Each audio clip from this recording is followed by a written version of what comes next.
এ দেখো গাইস, আমাদের মোটামুটি হেল্পার বাবু মাইনিংয়ে মেশিন চালাচ্ছে। কীরকম লেভেলে চালাচ্ছে দেখুন, ঠিক আছে। কখনো মাইনিংয়ে চালাচ্ছে কেসারে, কখনো বালিয়ে চালাচ্ছে।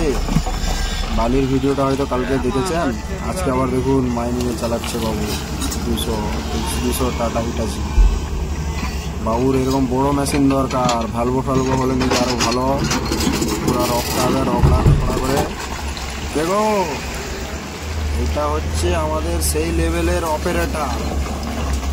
অপারেটর, মানে একদম সেই লেভেলের অপারেটর। মেশিন চটরাচ্ছে, তারপর কীরকম লেভেলের পুরা মেশিন চটরে দিবে বলছে, ঠিক আছে। দেখুন আমাদের সেকেন্ড অপারেটর বাবুকে কীভাবে মেশিনটা চটরাচ্ছে একটু দেখো। নাম হচ্ছে রাজা, ঠিক আছে না। আর ভিডিও তোমরা দেখছো, ভিডিওগুলো লাইক করবে, কমেন্ট করবে, সাবস্ক্রাইব করবে। ভিডিওটা জানি না মজা আসবে। আমি কি চাই আমি বড় হয়ে এটা সোশ্যাল